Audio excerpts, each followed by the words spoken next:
Hey everyone, in this video we will see how to fix AT&T BGW320 router flashing red light.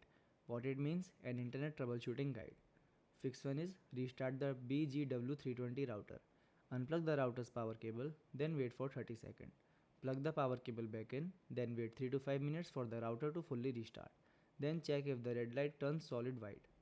Second one is check the fiber or broadband cable. Make sure the fiber or broadband cable is firmly connected. Then look for any loose, bent or damaged cable. Then reconnect the cable securely. Then wait a few minutes and check the light again. Third one is reset the router.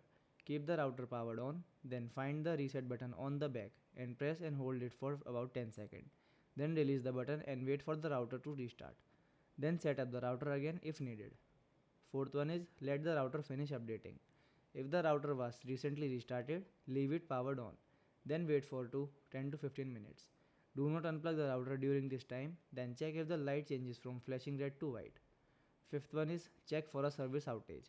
Open the AT&T Smart Home Manager app or visit the AT&T outage page.